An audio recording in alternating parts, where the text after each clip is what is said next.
Hi, I'm Danny Duchamp. Welcome to my shitty Honda Fit.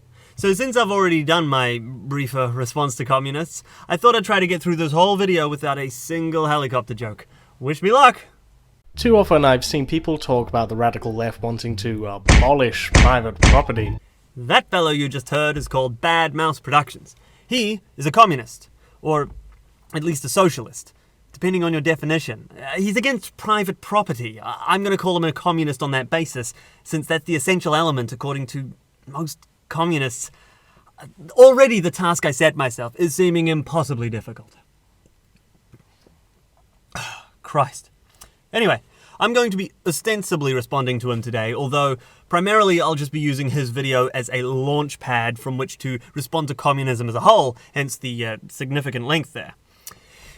The video in question, by the way, is called Private versus Personal Property. And in it, Bad Mouse starts off with a couple of clips in which Sargon of Akkad and Lauren Southern mention the words private property, and then he comes out with the predictable, oh, this is true, but it's not what you think. And this is true, but it's not being used in the same way of what is traditionally viewed, which leads to, of course, some understandable confusion. As though everyone who spends any time responding to communists doesn't already know that they draw that distinction between private and personal property.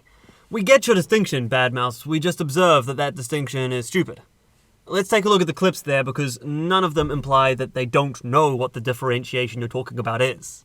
They just told me up there they don't care about private property, they will destroy it. Alright, in that clip, Southern is just reporting what she is told by Antifa members. No opinion of her own, no definition implied at all. Abolition of private property. You know, that thing that is essential to the fundamental bulwark of freedom. Okay, there Sargon is giving his opinion on the communist intention to abolish private property, but if you follow Sargon to any degree at all, you know that he does so with full awareness of the difference you posit. I love that Antifa just has an absolute respect for people's rights and their private property.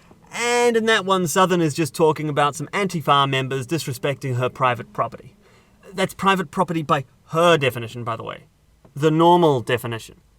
Bad Mouse, you accept that your definition of private property is not the common parlance one in this garbled mess of a sentence. It's not being used in the same way of what is traditionally viewed. So you definitely know that Southern wouldn't have had any intention or reason to define private property the way you do in that sentence.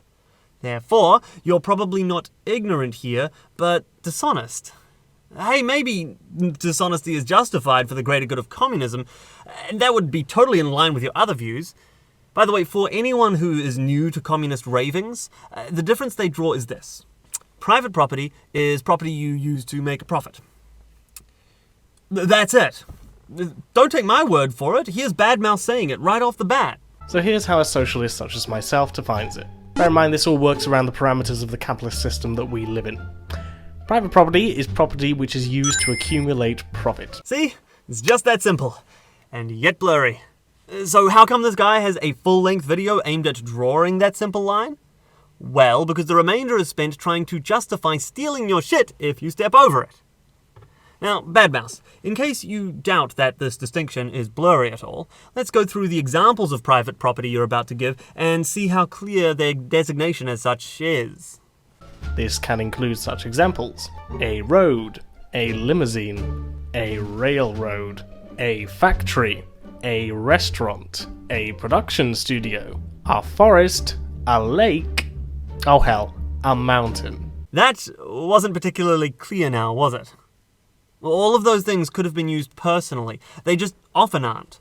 For example, I have something of a recording studio set up in my bedroom. I've got mics, mixers, guitars, stands, keyboards, various varieties of percussion instruments, etc., etc. You get the idea, but I'm not making a cent out of it. Because it's just a hobby. You could come up with similar circumstances for pretty much any of the other items on your list. Your examples haven't really clarified much at all, is what I'm saying. Let's see if you do a better job with your explanation of personal property. So now we must ask, what is personal property? Personal property is, to put it simply, the things you own. Wow, you actually did a worse job with personal property. Amazing. You know, I don't think you could possibly have offered a more unhelpful tautological definition. You're trying to distinguish between private property, the things you make a profit from, and personal property, the things you don't make a profit from. And then you want to explain why you shouldn't be able to own private property, but you should be able to own personal property. But then when trying to define personal property, you simply say the things you own. Yes, we know personal property is the only type of property you think we should be able to own. What we want to know is what that means. What of our possessions will we be able to keep in your communist utopia, please? And the crazy thing is, you could have just said personal property is property you don't make a profit from. That's all you needed to say. But no, you wanted to try to attempt to define your ideology into correctness. You wanted to be able to say, look, by definition, only personal property is the things you own. Therefore, when we redistribute your private property, it doesn't count as stealing. See? It's like the ontological proof of God. For those unfamiliar with the finer points of theological apologetics, that's the argument that God is defined as the greatest being imaginable. And since a being that exists is greater than a being that doesn't exist, God must, by definition, exist. Yeah, some people really buy that shit. To my ear, it would work better as a comedy routine than an actual argument. But anyway, what I'm saying is, if you want to demonstrate a point, you draw your definitions as clearly and simply as possible, and then you try to make arguments using the terms that you have just defined. You can't just define your way into correctness. Maybe your examples will clear things up. Including your house, your car, your camera, your TV, your computer, your bed, your oven, and yes, your toothbrush. Again, equally unhelpful, and equally tricky with the fucking language. Notice that while giving examples of private property, it was a factory, a limousine. But when it came to personal property, it was your house, your car. If your ideology makes sense, Badmouse, you should be able to simply describe your terms and make a clear argument in favor of your position. You shouldn't need to try to bake acceptance of your conclusion into the fucking words themselves. Anyway, language tricks aside, I own my own house, do I? Well, as you may recall, my bedroom has something of a recording studio in it. If I were to let my friend use that studio in exchange for a box of beer, my house is now private property, as opposed to personal, isn't it? So, my house is now forfeit? After all, I did use it in a voluntary exchange, like the heartless capitalist I am. Now, I know that you admit that there is this transitive nature of the varieties of property under your definition. But it's worth bearing in mind there is no specific list, so to speak. All these things can technically be used for private profit-making devices. But that just calls into question why you would give those examples in the first place, if they don't actually help to explain what your distinction is. Well, I think I have a possible answer. The first list was things that only rich people tend to own, and the second were things that even poorer people tend to own. I think that's ultimately your game here, isn't it? The proletariat versus the bourgeoisie. You want to draw a division between those with more and those with less, and you want to tell the have-nots that everything the haves have is illegitimate. So you need to support this collectivist ideology that wants to take it from them. Does anyone think I'm being a little bit dramatic? Well, let's carry on and find out, shall we? But if you own them individually or as a group for the purposes of use, then no person has a problem with this. What kind of use? If you mean there's no problem if you put it to any kind of use at all, then a free market already disincentivizes that. If you have things that you aren't putting to any use, that aren't benefiting you in any way, then those things are a drain on you. You need to spend time and or money for upkeep for them, or storing them, at least stopping them from being stolen. But I imagine there's some specific use that you have an issue with, isn't there?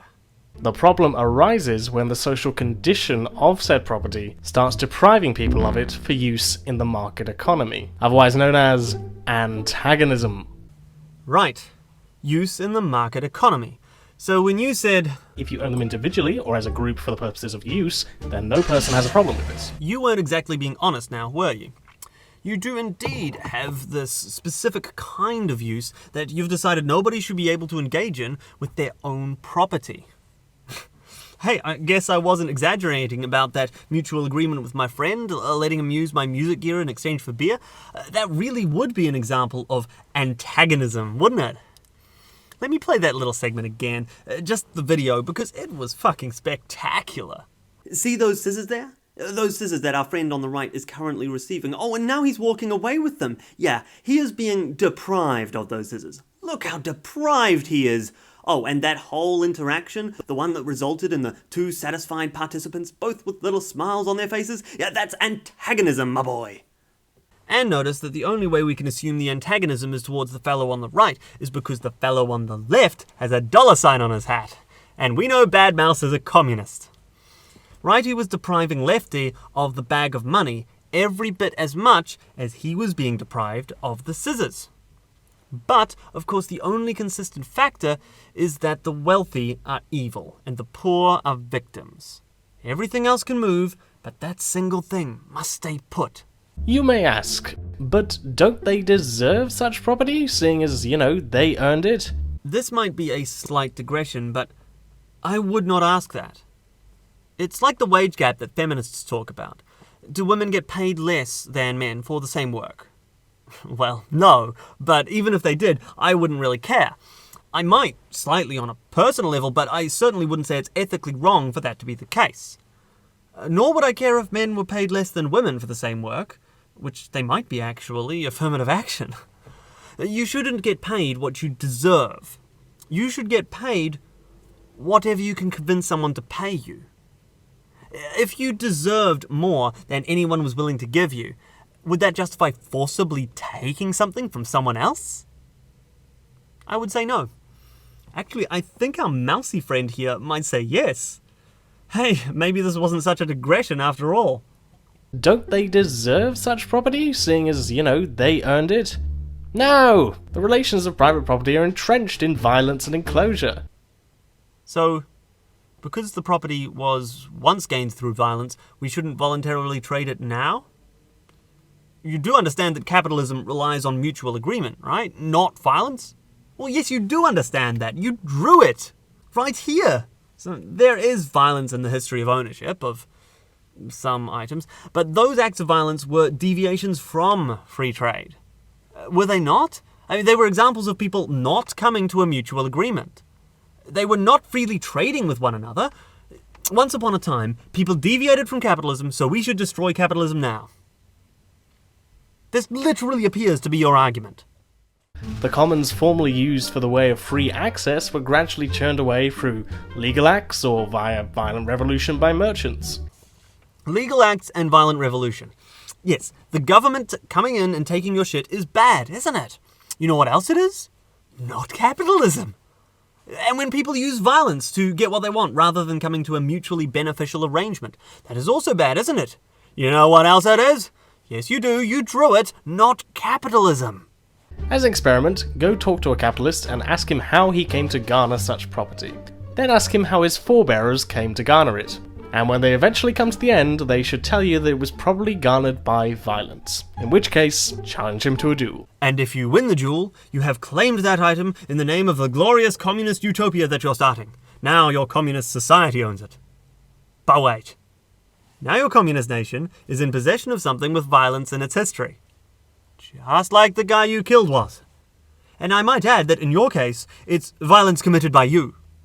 Look, if you show me some stolen property, I will advocate that it be returned to its rightful owner. I will not advocate the destruction of the entire system of ownership. It's a shame that we live in an imperfect world, where some items are tainted with blood from long ago, often several spots of blood along the way actually. Particularly land, but unless the item was stolen from someone alive today, who we can return it to, or if it was stolen by someone alive today who we can take it from, there's no feasible way to determine the rightful owner by digging through history. So what we do in our imperfect world is we just let bygones be bygones and move forward trying to ensure that things aren't taken by violence in the future. What we don't do is add another layer of blood vis-a-vis a violent collective with a retarded economic doctrine. Oh yeah, the retarded economic doctrine. We'll get to that. Now this can raise some problematic situations, so for example, what if somebody owned 1,000 acres of land and used it entirely for the purposes of leisure, without making any money off of it? Well, then I'd say that man probably lives in a communist society where he has no incentive to put his land to any valuable use. Yeah, if you aren't allowed to be compensated in any way for using your property to produce things, why would you use your property to produce things? If he were to use that land for farming, for example, that becomes the means of production, doesn't it? He loses it all. Anyway, how would he work it? He can't work all that land himself, and hiring people makes him an antagonist. Or you think he should just give it all away? He arguably could, but why would he? I mean, he's not allowed to be incentivized to use it for a productive reason, and he is allowed to keep it if he uses it for leisure, under your system there. So he's going to use it all for leisure. He won't use it for something productive. But then I understand that communists would then say, well, then we should all take it from them. And therefore, we have our communist system, our anarchist communist system, shown to be the authoritarian movement it really is. Well, then you might need to ask, how on earth is somebody supporting 1,000 acres of land without putting it to any use? And probably what comes of this is that they are exploiting profit in other ways to supplement this. Exploiting, huh? I suppose you mean trading and hiring, providing goods and services. Terrible. You know, if anyone thinks exploitation is a good description for those kinds of activities, please answer the question I posed in my Storytime for Communists video. In which case you need to ask them whether or not they can justify 1,000 acres of land simply for their own personal leisure. Or can it be put to a better measure? Well, maybe it could. If you think so, then as a heartless capitalist, I'd advise you save up, purchase it from him in a voluntary exchange, and give your better measure a go. But I suppose you'd go with the more compassionate, socialist approach of forcibly taking it from him, right? I might be tempted to point out that if you do that and get away with it, you destroy the entire benefit of being productive, if at any moment anything you earn can be taken from you by those who are sure they know how to put it to a better measure. Now obviously no individual can constantly own a railway for personal use. Don't panic, Scrooge, but you're about to crash. I'm JP Morgan, the ghost of Fritz Tooth Past, who's properly rocking the Monopoly mustache. Yo, I own the railroad, I run these tracks. Yeah, seeing as how this video is already taking me forever, I thought I'd just use someone else's rap. I hope that's okay. Anyway, so yes, the point is that you totally can own a railroad. JP Morgan did. Oh, but you mean just owning the railroad for personal use, right? By that you mean any use other than use in the market economy. Or to be more explicit, any use that isn't part of a mutually beneficial agreement with another person. Or to drive it all the way home, any use that isn't part of the economic system that's responsible for all of the greatest leaps forward in average human well-being throughout history. Bad Mouse, I'm sure you think of J.P. Morgan and his ilk to be the height of evil, and the relatively free trade environment that existed during the 19th and very early 20th century America to be dystopia incarnate. But of course, as the great economist Milton Friedman observed, there is almost no period in human history which saw as rapid and widespread an increase in the well-being of the ordinary man as the 19th century. And you can see how, as the goods and services that society could provide expanded at an unprecedented rate. And in response, immigration surged as huge numbers of immigrants poured in search of a better life before sending for their families in the old country to come share in what they'd found there. You must be aware that they were not risking life and limb in order to be oppressed by ruthless capitalists. They were excited to experience the new heights and standards of living that a free society offered the common man. To be sure, there were serious issues as well, but if there's one thing that period taught us, it's how quickly people will improve the world if only given the freedom to do so. Because that thriving society was not the product of some highly centralized organization or collective or government, but chiefly the individual actions of people simply working in their economic self-interests. Now, I suppose that in response to your last point, I could have just given you some people who do own personal railroads, but I'm not going to let you pretend for a moment that that caveat of personal use rather than private carries any moral weight whatsoever. It's true nowadays that railroads, like many other things, have come under government control and generally aren't owned personally. Generally. But this is not a good thing. The episodes of human history in which the government has controlled fewer industries have also been the episodes that displayed the greatest benefits to everyone. Which is why there's a third type of property, collective property. Okay, so nobody has an issue with collective property, as you call it.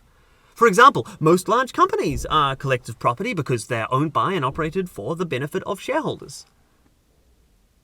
Oh no, not that kind of collective property. That's the result of people voluntarily trading. That's evil. Things should be controlled by the other kind of collective, the communist collective, who forcibly take what they want because they know how to put it to use for the common good.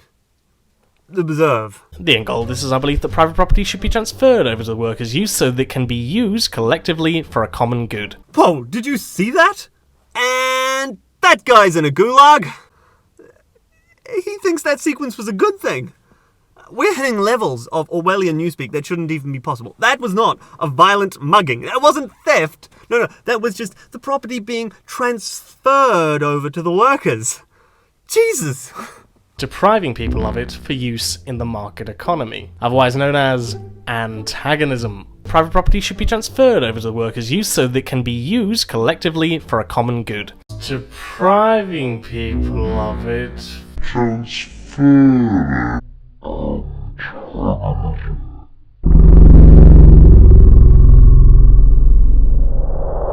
The relations of private property are entrenched in violence and enclosure. Okay, I'll move on, but holy shit. Private property should be transferred over to the workers' use so that it can be used collectively for a common good. Specifically, the means of production, or basically, how everything comes to be created in the first place for process in the economy. The means of production. It's amazing to me whenever I hear commies talking about seizing the means of production. It's like they're admitting their economic system is such an utter failure that they have to steal what they can from capitalism. Oh, sorry, not steal, seize, as though that's different. Anyway, carry on, you're about to come across the final gaping hole in communism.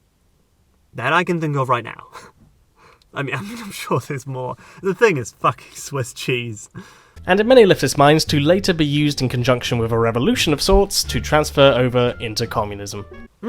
Yeah, so this actually touches on the different definitions of communism that I mentioned before.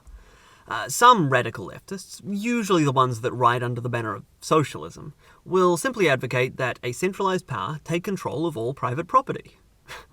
That's all. But some, usually the ones who call themselves communists, believe that this will result in a restructuring of society so total that eventually the centralized power will no longer be needed. This is when you have that communist revolution that Bad Mouse was referring to there. At that point, they say, society will just naturally follow the communist model. No more need for force. Now, given that the word socialism is used in common parlance just to refer to comparatively moderate government involvement in the market, the word communist is used by many, including often myself, to refer to both groups. Anyway, the obvious issue you've probably all noticed with the real communists is how you create a structure so all-powerful that it can control everything produced by an entire society, then expect that structure to just politely relinquish all that power when we feel it's no longer needed, right? Because that's what massively powerful groups tend to do with their power. Relinquish it. Anyway, but the real problem comes for even those who don't expect to ever move beyond that central authority controlling everything.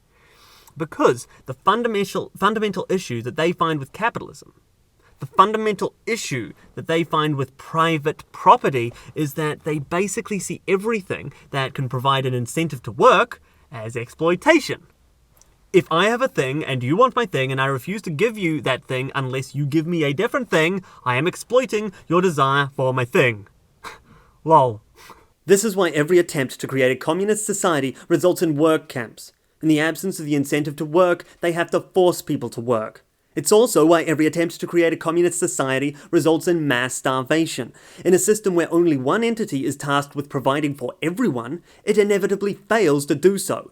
And finally, it's why every attempt to create a communist society results in political mass murder. The only way to get an entire society to continue to support the system responsible for their crushing poverty and their lack of freedom is to kill them if they don't. And you've already seen Bad Mouse try to justify violence on behalf of his ideology via that us versus them narrative, a narrative that he spells out even more clearly in his final closing statement. So in summary, we want their property, we don't want yours.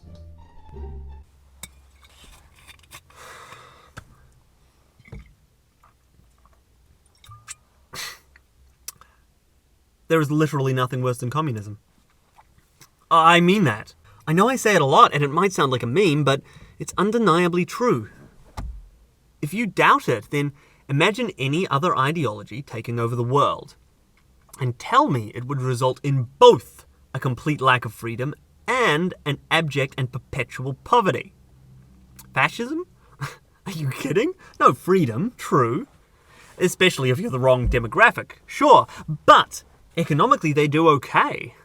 Or Islam. No freedom there again, but still less poverty than communism. Or let's get to a really obscure one, anarcho-primitivism. Something like that. That results in crushing poverty, but at least you're about as free as you can be while starving in a jungle. No. In terms of a surefire way to create abject human suffering, communism has everything else beat. It's actively opposed to productivity to a dogmatic degree, and invariably is used to justify greater and greater authoritarianism, all the while calling itself an anarchist philosophy. Let me say it one more time. There is literally nothing worse than communism. By the way, no, I don't expect Bad Mouse to actually watch this. Like I said at the start, this isn't so much a response to him as it is an all-purpose response to communism. Oh, speaking of which, check out my video of that very title if you were displeased about the challenge I set myself at the start. That video is a more succinct version of this one. Anyway, I've now used my shitty Honda Fit to record this video, and I'll be putting it on my Patreon, which means I'll be getting paid for it. So, I guess I want to say, get the hell out of my shitty private property. Hey, thanks for watching everyone. So, you might have noticed the influence of Milton Friedman in this video, if only from the quote I used. And if you live in Australia, you might also know of the conference named after the fellow, the Friedman Conference. This year it's going to be running from Friday the 28th of April through to Sunday the 30th, and I will be a speaker on a panel about alternative media. That'll be on the Sunday. You can still get tickets, I believe, as at the time of this video being uploaded, but I will have 10 free day passes to give away. If you want to qualify for one of those, then all you'll need to do is share this video on gab.ai or Twitter with the hashtag Friedman17 and make sure you tag me at Danny Duchamp in your tweet. The first 10 people to do so will win a free day pass. So thanks very much again for watching everyone, and hopefully I'll see you at the conference. Bye!